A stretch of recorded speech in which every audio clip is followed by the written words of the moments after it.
This billionaire pretends to be blind to test his family, but what his wife did will make you cry. Have you ever felt like the people around you only smile because of what you can give them, not because they love you? What if one day you decided to remove everything they love, just to see if they'll still stay? This story will break your heart and open your eyes. It's about a billionaire who pretended to be blind to test his wife, his children, and his entire household. But what his wife did behind his back will make you cry. The gentle sound of jazz music floated through the air-conditioned halls of Chief Adedayo's mansion in Lakey Phase 1, but inside the master bedroom there was no peace. Chief Adedayo sat quietly by the window in a white robe, sipping tea, his dark glasses resting heavily on his face. His face was calm, but his mind was in chaos. He had it all: money, fame, companies across 3 continents. But he couldn't shake the emptiness in his chest, not because of sickness, not because of old age, but because of doubt. Just last week, the doctor had completed his full eye exam and said, "Chief, your vision is perfect. There's nothing wrong with your eyes." But Chief Adedayo only nodded and said, "Thank you, doctor, but don't tell anyone, not even my family. From now on, I am blind." He walked back into his mansion and called his assistant. "Michael," he said quietly, "I want to carry out a test. I'm going to pretend to be blind. I want to know who truly loves me and who's just using me." Michael's voice shook. "Sir, if you do this, you might lose everything." Chief Adedayo looked away from the window, his voice steady. "Then so be it." That evening, he called his wife Maureen, his daughter Zara, and his son Jide into the living room. The chandelier above sparkled like diamonds. Maureen walked in first, her silk gown sweeping the floor, her perfume leaving a strong trail behind her. Zara followed, her long nails clacking against her phone screen, pausing only to glance at her TikTok views. Jide, the youngest, walked in quietly, holding a book under his arm. "Daddy, what's going on?" Zara asked impatiently, barely looking up from her phone. Chief Adedayo removed his glasses slowly. I can no longer see," he said calmly. "The doctors say I've lost my sight. Completely." Maureen gasped, rushing to his side. "Oh my God! What? How?" Zara paused her phone. "Wait, what do you mean? Like, blind? "Yes," he said. "From now on, I'll need help. I can't see anything." Maureen held his hand. "Don't worry, darling. We're here for you." Zara faked a sob. "This is so unfair. You don't deserve this, Dad."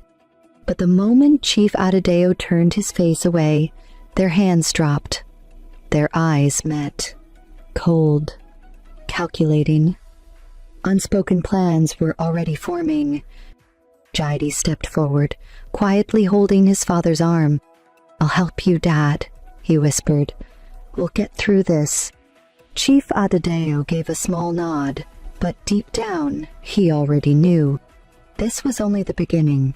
The next morning, the entire mansion felt different. The once lively home was now eerily quiet. Chief Adedayo sat in his armchair in the living room, holding a walking stick, pretending to be confused as he turned his face toward the sound of footsteps. "Who is that?" he asked, his voice soft but firm. "It's me," Maureen answered, walking past him with her heels clacking sharply against the marble floor.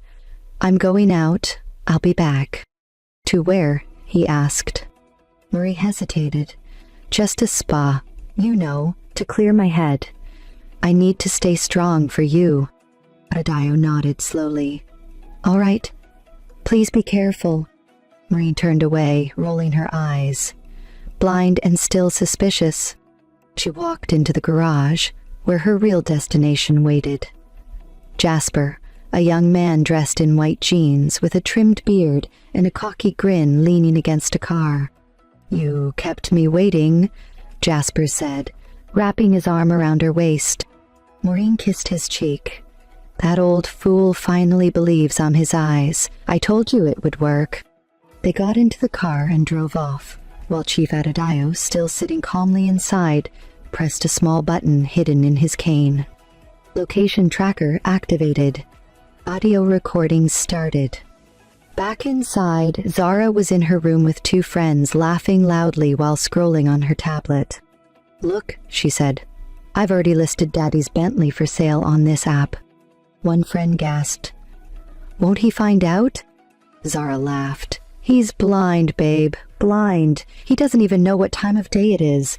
Besides, once he's gone for real, all this becomes mine." They clinked mocktail glasses together and burst into laughter. Downstairs, Jide walked into the kitchen and found his father blindly reaching for a cup.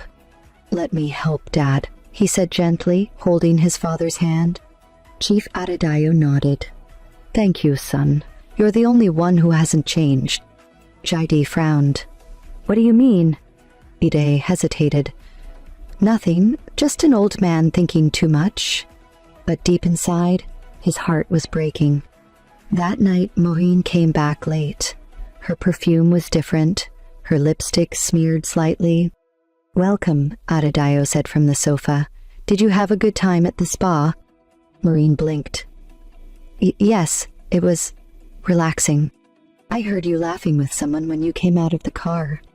"Oh, that was the driver," she said quickly. Adedayo smiled to himself. "Okay." He could already see the betrayal growing like cancer, but he needed more proof. Later that night, Maureen whispered on the phone in the hallway. "Don't worry, Jasper. He believes everything. We'll move things faster. He won't last long." Unbeknownst to her, Michael, the assistant, sat in a van across the street, recording every word through a hidden microphone in the flower pot. Upstairs, Jide quietly covered his father with a blanket. "Good night, Dad." Adedayo touched his hand. "Son, no matter what happens in this house, don't change. Please." "I won't," Jide whispered. But downstairs, Maureen smiled in the mirror, applying red lipstick. "Let the blind man sleep," she muttered. "Soon it will all be mine." What she didn't know, the mansion was quiet, but not peaceful.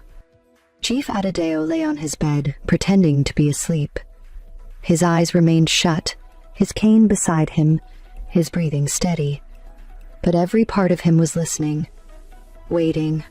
Just past midnight, the bedroom door creaked open. Soft footsteps padded across the marble floor. A perfume cloud lingered in the air, not the one Maureen wore during the day. She didn't say a word. She opened the wardrobe, pulled out a shiny gown, gold heels, and a small black purse. Then she tiptoed out of the room. Downstairs, Jide sat reading on the couch. He heard the main door open.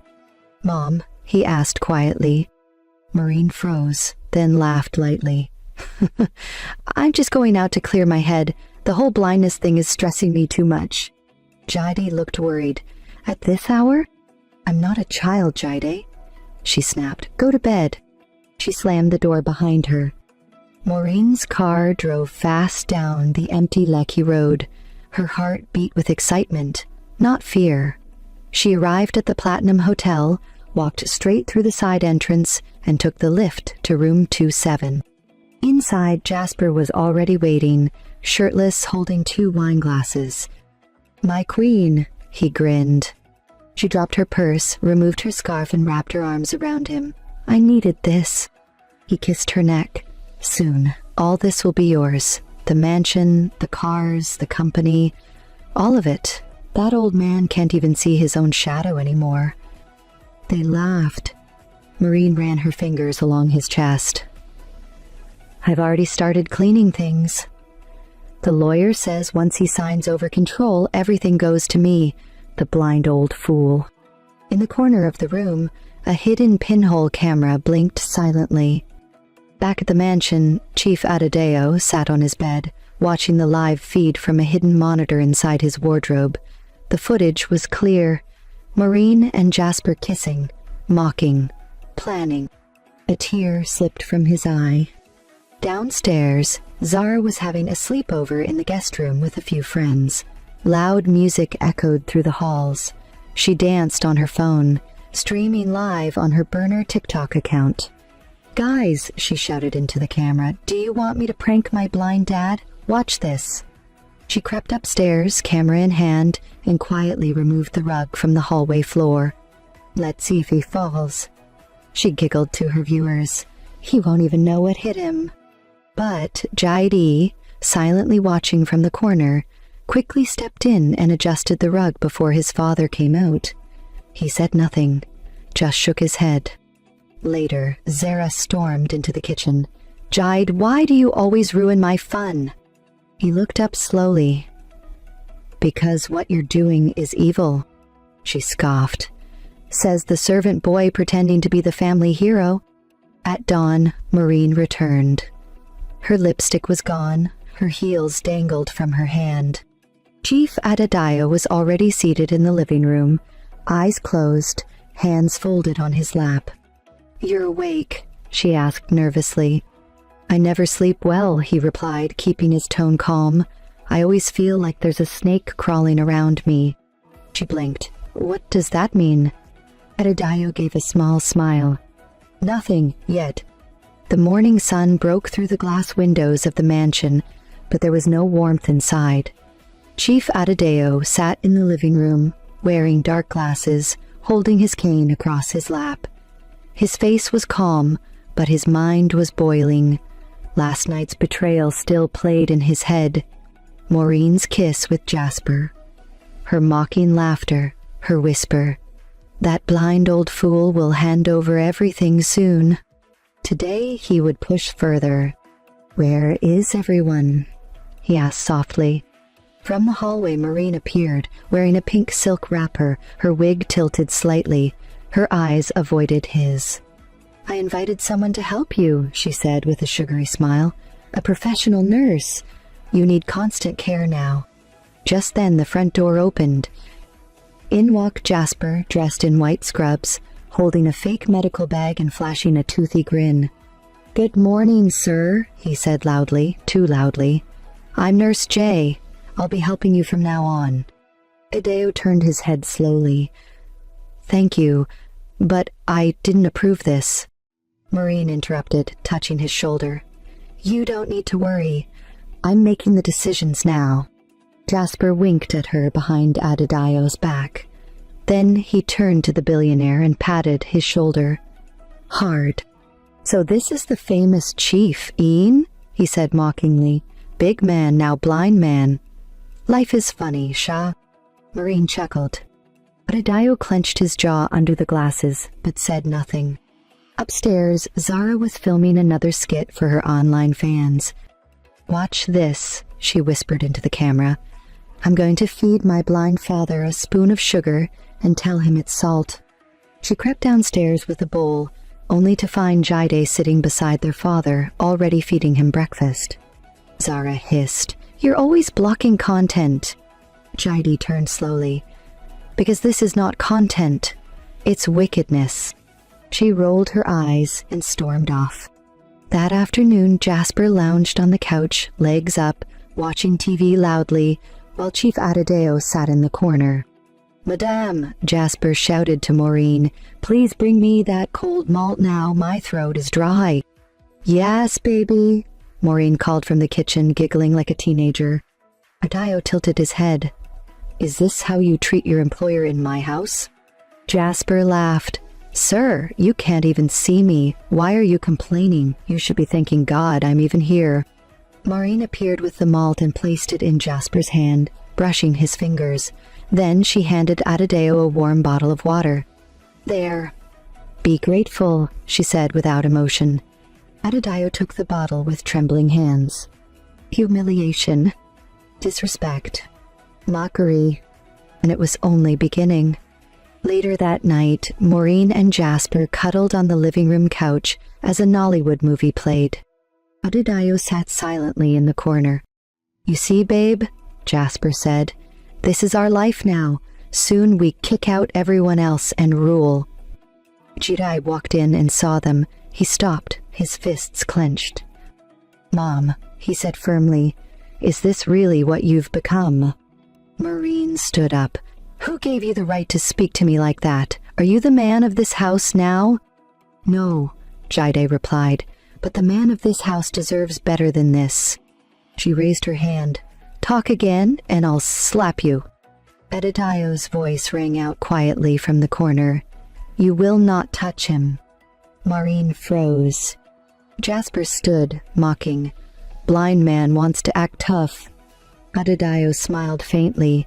Even in darkness, some men still see more than others. Jide stepped forward. Dad, do you want to go to bed? Yes, son, he said softly. Take me away from this madness. As they walked up the stairs, Edidayo whispered to him. I've seen enough. Soon they'll all see too. The rain began to drizzle softly over the compound, its rhythm tapping against the glass windows like whispers of truth begging to be heard. Inside the mansion, Chief Edidayo sat alone in the guest room, where he had now been moved for convenience, according to Maureen. It was the smallest room in the house, with just one single bed and no view of the outside. Blind men don't need a view, she had said coldly. His former bedroom? Jasper now slept there? The humiliation was complete. But today something had changed. Earlier that morning, Jide had entered his father's old study to search for a missing pen. While rummaging through drawers, he found a locked folder behind a bookshelf. Curiosity took over. He pried it open. Inside were secret documents, company shares, international property titles, offshore account statements. Billions. But at the back of the folder, a torn envelope caught his eye. Inside, he found a birth certificate, and his name was on it. Jide Edidayo. He paused, confused. Then he saw a letter written in his father's handwriting. My son, one day you will find this. You are my real heir. The world may forget you, but I will never. Love, Dad. His hands trembled. Meanwhile, in the living room, Maureen and Zara sat on the couch in silk robes, drinking wine at noon. Jide is becoming a problem, Zara said, scrolling on her iPad. He's always lurking around Daddy. We need to get rid of him. Maureen nodded slowly. I've been thinking the same. Jasper says we should send him away, maybe an all-boys boarding school in the north, somewhere deep. Like Kaduna? Zara giggled. No Wi-Fi, no network. He'll go mad. They both laughed. Maureen added, Once we get Daddy to sign the documents, I'll remove Jide from everything. He's not even our blood. They didn't know Jide had returned, and was standing behind the curtain listening to every word. He walked away silently. Later that night, Jide entered his father's small room and sat beside him on the bed. Dad, he whispered, am I really your son? Chief Edidayo slowly turned toward him. His voice cracked. You found the papers. Jide nodded, his voice trembling. Why didn't you tell me? I wanted to protect you from their hatred, Edidayo said. They always saw you as less. But you were the only one who stayed. You were the only one who saw me, even when I pretended not to see. Tears welled in Jide's eyes. They're planning to send me away, he whispered, to break us. Edidayo smiled faintly. Let them try. I have one more test for them. He pulled out a small brown envelope from beneath his pillow. Inside this is everything they want. They'll come for it, but they won't know it's already been changed. Jide opened the envelope. Inside was a new will. Everything was now signed over to him. But Dad, he said, this will cause war. Edidayo leaned forward, his voice now hard. Then let the war begin. Because I'd rather give everything to a loyal son than leave even one heir to a house full of snakes. Outside, the rain had stopped. But the storm was just beginning. The mansion's marble floors sparkled as always, but Chief Edidayo's heart felt heavier than the gold trimmings on the walls. He sat alone in the garden behind the house, dark glasses still on, pretending to listen to the birds chirp. But he wasn't listening to nature. He was listening to the tiny recording device in his pocket, transmitting a live feed from inside the house. From the kitchen he heard Maureen's voice, low and sultry. "Jasper, no one suspects a thing. He thinks you're just a nurse." Jasper laughed. "Let him think. The man can't even see his own disgrace." There was a sound of a soft kiss. Then Maureen whispered, "When are we traveling?" "Soon," Jasper replied. "As soon as the will is changed and the money hits the new account. I've already opened one in Ghana. After that we disappear. Just you and me. And Zara," Maureen added quickly. "She can't survive without soft life." Adedayo's hands gripped the arms of the chair tightly. His knuckles turned white. But he said nothing. He just listened. Meanwhile, Zara had her own secret. She'd been sneaking out to meet a man named Mr. Desmond, a married boutique owner who promised to sponsor her influencer dreams. That day, she posted a photo wearing a tight silver gown, with the caption, "City girls don't suffer, we upgrade." The problem? She'd tagged the wrong account. Mr. Desmond's wife saw it. The woman stormed into the boutique that afternoon, dragged Zara by the weave, and tore her gown right in front of customers. "You think because your daddy is blind you can blindfold my husband too?" The fight went viral within hours. Instagram blogs picked it up, comments poured in. "So this is the billionaire's daughter? Fake soft life, side chick with no shame. Even her papa blind, she no get sense." At home, Jaide saw the video. He showed it to his father silently. Adedayo watched the screen, lips trembling. "Is this my daughter?" Jaide nodded. "Yes, Dad." Adedayo looked away. "I failed them," he whispered. "I gave them too much and taught them nothing." That night, Maureen returned home late again. She tiptoed through the hallway, giggling into her phone. "I swear, Jasper, that hotel bed was softer than this mansion." She didn't know Jaide was behind the curtain, recording everything on video. The next morning, Chief Adedayo called a family meeting. He sat on a chair, cane in hand, head bowed. "Zara," he said softly, "is it true you fought in public over a married man?" Zara rolled her eyes. "Everyone's dragging me already. Must you add your own?" "And you?" He turned to Maureen. "Do you know anything about it?" Maureen folded her arms. "You're the one who raised her." Adedayo sighed. "And you're the one who taught her how to fall." The room went still. Maureen stood. "Is this your way of blaming me for everything now?" "No," he said. "It's my way of reminding you that even a blind man can see betrayal when it comes from his own pillow." He stood up slowly and walked away, leaving both women frozen. But what they didn't know was that Judgment Day was near. The clouds outside the mansion darkened like an omen. Inside, Chief Adedayo sat at the end of the long mahogany dining table, his glasses still on, his cane resting beside him. Every seat was filled. Maureen, Zara, Jasper, and Jaide sat with tense expressions. A briefcase sat at the center of the table. "I've called you all here for one reason," Adedayo began, his voice calm but low. "Since my health has changed, it is time to discuss what happens next." Maureen sat upright instantly. "You mean, like a will?" Zara clapped. "Finally! I've been saying we need structure in this house." Jaide looked down, silent. Adedayo nodded. "A lawyer will be arriving shortly to read out my decision." Jasper whispered to Maureen, "This is it, baby, the moment we've been waiting for." Just then, a tall, serious-faced man walked in, wearing a suit and holding a document folder. "Good afternoon. I'm Barrister Sylvanus, here to execute the instructions of Chief Adedayo regarding his estate." The room grew still. The lawyer opened the folder and began reading. "According to Chief's written directive, the following distribution is to be made." Maureen leaned forward, breath held. "First, to Mrs. Maureen Adedayo, all joint accounts are hereby closed.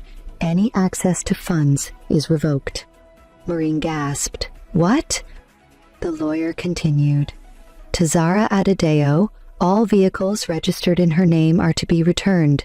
Digital assets, including monetized accounts, are frozen due to recent public misconduct. Zara's eyes widened. You can't do that. And finally, the lawyer paused.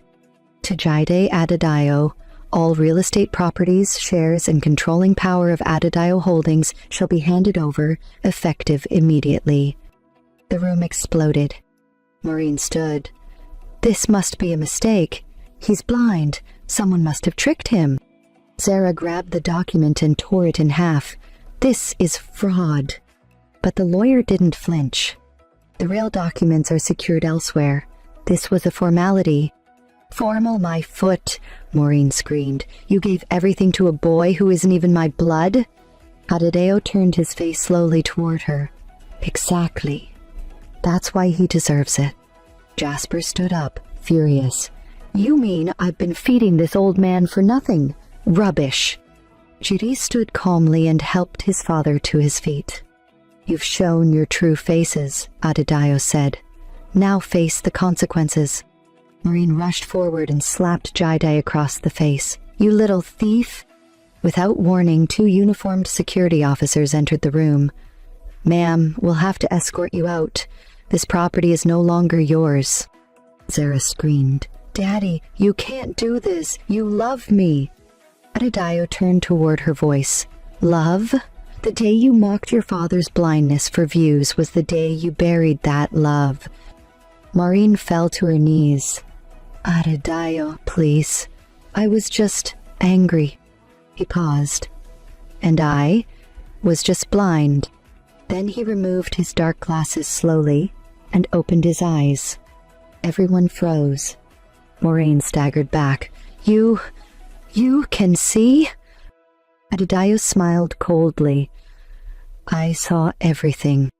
In the corner, a hidden camera blinked from the flower vase. The final test had just been passed. The next day, the sun rose over Lekki, but for Maureen and Zara, light had become their enemy. The front gate of the mansion they once ruled was now locked against them.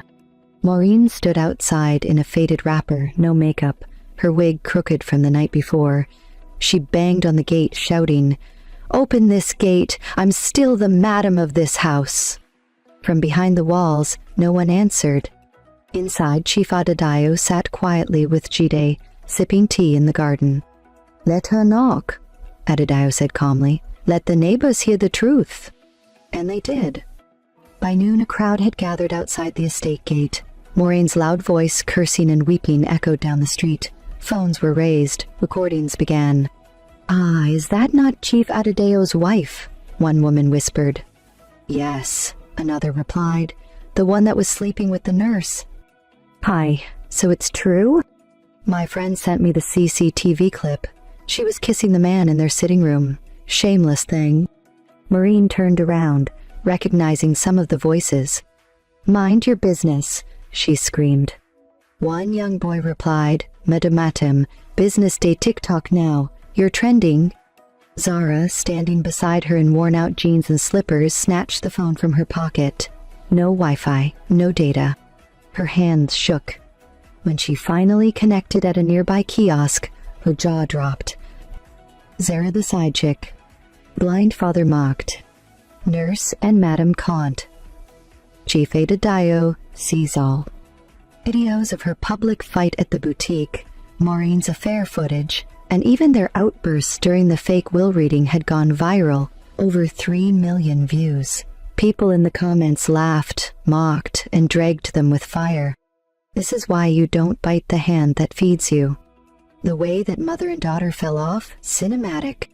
Where's the nurse now, madam? Oh, he left you for his real girlfriend? Jide is the only real one. Salute to that guy. Zara dropped the phone. Maurice sank to the ground by the gate. I have nothing, she whispered. Nothing. Across the street, Chief Morgan, one of their old social friends, passed by in his SUV. He slowed down, saw Maureen in rags, and quickly rolled up his window. She ran to the car, knocking on the glass. Please, just talk to me. He drove off. Humiliation wasn't private anymore. Even Jasper, the nurse-turned-lover, had vanished. Rumors said he had emptied her savings and run to Ghana with another woman. Inside the mansion, Jide scrolled through the reactions online and handed the phone to his father. "Do you want to see?" Chief Adedeo took it, watched a clip of Maureen fighting a security guard, then Zara crying on a roadside bench. He said nothing, just gave the phone back and whispered, "Now they feel what they made me feel. Invisible, unwanted, alone." Jide nodded. "Should we help them?" Adedeo looked out the window for a long time. "No. Let them taste reality a little longer. Sometimes shame is the only teacher pride will listen to." The world was watching now, and for once, justice had gone viral. The following Sunday, the compound of Chief Adedeo's mansion was packed. Neighbors, extended family members, elders, and old friends gathered after hearing of a family announcement from the chief himself. The large canopy in the compound was decorated in gold and white. A camera crew stood quietly at the back. Reporters whispered to one another. Maureen and Zara were not invited, but they came anyway, faces swollen, eyes hollow, hair roughly tied. They pushed through the crowd, trying to look dignified, but whispers followed them like shadows. Davor, the one who called her blind husband useless, and the daughter that sold his cars behind his back, they thought he would never see again. But God, day.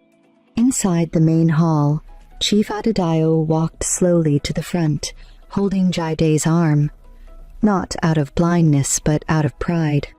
He turned to the audience, removed his glasses, and looked around with clear eyes. Gasps filled the room. "Good afternoon," he began. "As you can see, I was never blind, but I was surrounded by darkness." Silence fell like a blanket. I wanted to know the truth, so I pretended, and what I discovered shattered me. He nodded. Michael brought forward a remote control. One click, and a large screen behind them lit up. Video 1, Maureen kissing Jasper. Video 2, Zara mocking her father, removing the rug to make him fall. Video 3, Maureen saying, "Once he dies, everything will be mine." Video 4, Jide helping his father into bed, covering him with a blanket. Video 5, Zara saying, "He's just a blind fool." Video 6, Maureen laughing in a hotel, whispering, "Let him rot." By the time it ended, some guests had their hands over their mouths. Others shook their heads in disgust. Zara tried to stand. "These videos were taken out of context." Maureen shouted, "Adeo, please. You're destroying our family." He turned to face them. "No, you destroyed it. The moment you measured my worth by my wallet. The day you replaced love with luxury and loyalty with lies." Zara dropped to her knees. "Daddy, please. I didn't mean those things." "You meant them," he said coldly, "and I'll never forget." He turned to Jide. "This boy, who you once called a maid's son, is the only reason I didn't lose my mind. He stood by me, wiped my tears, and held my hand when I had nothing. So today, I make it official." He raised Jide's hand. "This is my son, my blood, my heir." Cheers erupted. Zara wept loudly. "You can't just throw me away." Maureen lunged forward. "Please, I was angry." Adedeo raised a hand. "Anger doesn't create betrayal. It reveals it." He nodded to the security guards. "Escort them out." As Maureen and Zara were dragged away, villagers recorded, some laughing, some shaking their heads in disbelief. Outside, someone shouted, "No more madam and princess, just disgrace." Inside, Chief Adedeo sat down beside Jide. "The fire has burned everything fake, and now only truth remains." Jide looked at him, proud and emotional. They didn't just win back a home, they reclaimed a legacy. 2 months had passed. The mansion was peaceful again. No shouting, no fake laughter, no perfume trails covering lies. Just fresh air, soft music, and quiet respect. Chief Adedayo sat on the garden bench beneath the guava tree, dressed in clean, traditional white. Jaide, now in a tailored suit, stood beside him, holding a tablet as he scrolled through company figures. "We're up 12% this quarter," Jaide said with a humble smile, "and the charity foundation has already registered over 5,000 children in school." Adedayo nodded with pride. That's how legacy should feel, not just numbers, but meaning. Behind them, a black SUV entered the compound. Out stepped a group of children from the village orphanage, here to tour the mansion and receive scholarships. Jaide walked up to them with a warm smile. "Welcome. Today, you don't just visit a house, you visit possibility." One of the boys whispered, "Is this where the blind billionaire lives?" Adedayo chuckled gently. "He used to live here, but now he sees everything." Across town, in a dusty back street near Ajiganle, a woman sat by a roadside stall frying bean cakes. Her wig had lost its shape, her nails were bare, and her skin now told the story of heat and hardship. It was Maureen. A man walked by, stared hard, then shook his head. "Aren't you that Chief Adeo's wife who cheated with the nurse?" he asked aloud. Maureen didn't look up, she just flipped the bean cake and muttered, "Customer, a beg no insult person. Buy or pass." From inside a nearby salon, Zara emerged. Her once glamorous face now carried the marks of stress. Dark circles, sunburn, and shame. She had been hired to sweep hair and wash chairs. 2 teenage girls whispered as they passed, "That's her, the girl that went viral for mocking her blind father and ended up in the gutter?" Zara turned away quickly, tears filling her eyes. Back in Lekki, reporters surrounded Chief Adedayo and Jaide at the launching of the Adedayo Center for Blind Children. One asked, "Sir, what inspired you to create this?" Adedayo smiled, then turned to Jaide. "This young man did. When the world turned its back, he held my hand. He didn't know there was money waiting. He didn't ask for an inheritance. He just stayed."